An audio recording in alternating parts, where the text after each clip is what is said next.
amma lamari ya baci shugaban kasar Chad fa yana nan yana tura sojoji tafkin Chad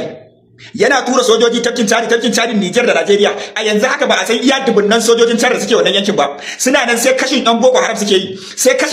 suke yi suna nan a yankin Karanga yankin Gadira yankin Lelewa Kaulawa da kuma yankin Sukaukiri abin da ya kama har Shuwara gabaki ɗaya sojojin Chad ne sai kashe yan Boko Haram suke yi a labaran da yake zuwa mana ba akwai masinta waɗanda suke zuwa kamun kifi wanda alatilas suke bin dokokin Boko Haram suke zuwa suna kama kifi a wannan gurin wanda zulum ya je mai da garuruwan su a kusa da tafkin Chad bai karbi tafkin Chad bai mai da garuruwan su irin su Abadan su da masa irin su Doron Baga su Baga da sauran garuruwan nan alatila suke zuwa su bi umarnin Boko Haram su dauke su kai su cikin tafkin Chad su kama kifi yanzu an kashe waɗanda ba su jiwa ba su gani ba wanda zulum da sa hannunka da sa halaka shi yasa da muna ga muku muna ce muku cewa zulum dan Boko Haram ne ba ku yadda yanzu gashi bai karbi tafkin Chad ba ya mai da garuruwa na tafkin Chad alatila suke bin umarnin Boko Haram yanzu sun shiga suna kamun kifi ba a san adadin wanda aka kashe ba wanda ba ji ba su gani ba yan masunta yanzu gwamnatin Chad ta dauko kashe yan Boko Haram kadai yanzu jukkunawa da suke zuwa kamun kifi da jukkunawa da nufawa ne yankin Kaduna wanda suke zuwa kamun kifi yankin tafkin Chad barayin Niger yanzu ana maganar an kashe sama da 1000 wanda ba yan Boko Haram bane masunta ne wanda suke zuwa kamun kifi bangaren Lelewa bangaren Gadira bangaren Karanga bangaren tafkin Chad Niger gabaki ɗayan sojojin Chad ne suke tabbata ba wuta shugaban kasar Chad ya bada umarnin kwana 25 baya bukatar ya ga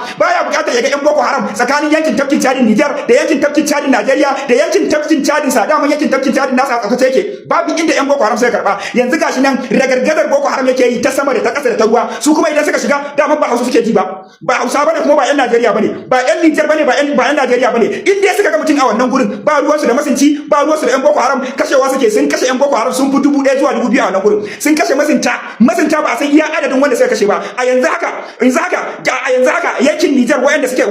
masinta wayanda suke takawa da kafa wanda suka tsira ba a san iya adadin wanda suke karban magani a asibitin Boso da Difar da Gegima ba san adadi ba yanzu me ya kawo irin wannan abu idan kuka san cewa guri babu lafiya me za ku mai da talakawa ba ku ba su kuɗi ba ku ba su abinci ba ku tattata musu wa'annan ƴan daudin sojojin Najeriya ne za su kare ku yanzu ga shugaban ƙasar Chad ya aukace baya buƙatar Boko Haram a tafkin Chad baya buƙatar ya ga ƴan Boko Haram a tafkin Chad kuma ya bada kwana 25 sai ya tsabtace tafkin Chad amma ba shi kadai Najeriya tana kallo Niger tana kallo sun bai shi kadai sai fatattaka su yake ina laifin ku tashi kuma ku taimaka ina laifin yankin sojojin Niger kuma ku kutsa ku je ku yanki ku karbi Gadira ku karbi Karanga ku karbi sauran garuruwan tafkin Chad ina laifin sojojin Najeriya kuma ku kutsa yankin Jamal Masara da yankin Marishuwarin Madari kuma ku kutsa ku je ku karba mana a ku rabu da shi kadai to wallahi zai iya wallahi wannan barayin zai iya wannan karan ya dau alƙawarin sai ya kori an Boko Haram a yankin tafkin Chad kuma wallahi sai kun ji kunya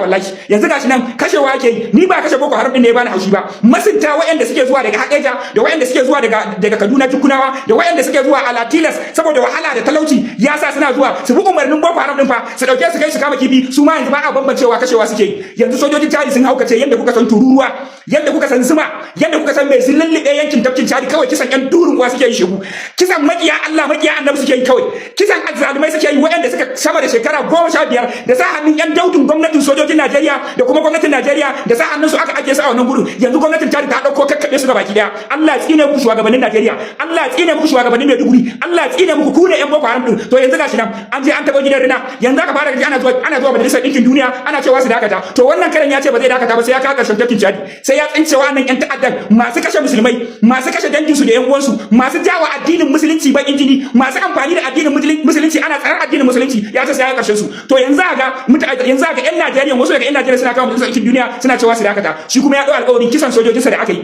da kisan mutanensa da aka yi sai ya rore su gabaki daya to yanzu yana auka yanzu duk wanda suka san cewa jikunawa ne da wanda suka san cewa nufawa ne da wanda suka san Hausawan suna zuwa yankin tafkin Chad Niger suna kama kifi da wanda suke zuwa yankin tafkin Chad Najeriya suna kama kifi to su je su tuntube su sojin Chad ba sa bambancewa kisa kawai suke yi